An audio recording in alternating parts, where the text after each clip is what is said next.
Helo, fe nhw yw Dr Gwen Rees, darlithydd Milfeddygaeth ym Brifysgol Aberystwyth ac un o arweinwyr prosiect Arwain DGC.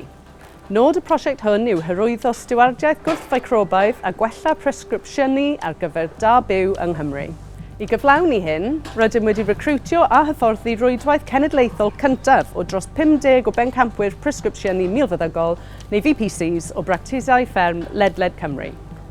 Mae'r rhwydwaith VPCs yn cynnwys milfeddygon hyfforddedig a chrif eu cymhelliant sy'n gweithredu fel hyrwyddwyr presgripsiynu cyfrifol ar gyfer eu practis ac yn cynrychioli eu practis ymhellach o fewn y rhwydwaith.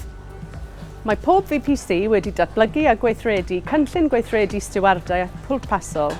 Enghraifft, mae hyn wedi cynnwys gwneud y gorau o arferion a phrotocolau presgripsiynu staff ac ymgysylltiad ffermydd a mesurau atal clifydau ac offer diagnostig.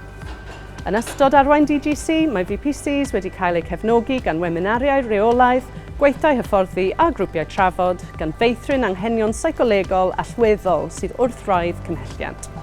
Hyd yma, mae'r prosiect wedi hyfforddi o leiaf un VPC o bron i 90% o bractisau milfeddygol sy'n gweithio gyda anifeiliaid fferm yng Nghymru, gan gefnogi datblygiad a gweithrediad dros 100 o ymyriadau stiwardiaeth yn genedlaethol. Mae'r gymuned gydweithredol hon wedi gwneud yn bosib oherwydd partneriaeth agos rhwng practisau milfeddygol, y diwydiant iechyd anifeiliaid a'r byd academaidd.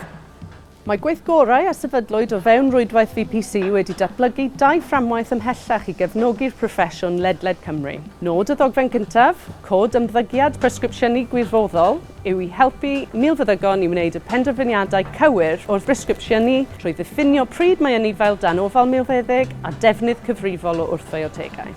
Yn ail, nod cyfres o ganllawiau triniaeth glinigol yw cysoni'r dull o ymdrin a gofal milfeddygol yng Nghymru, gan ganolbwyntio i ddechrau ar 6 phrif glefyd o fewn gwartheg a defed.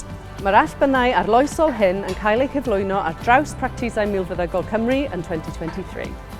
Ym Brifysgol Aberystwyth, rydym wrth ein bodd yn cefnogi milfeddygon Cymru i roi arweiniad sy'n cynrychioli llais unedig ac yn cefnogi'r defnydd cyfrifol o driniaethau gwrthfeicrobaidd mewn gwartheg a defed.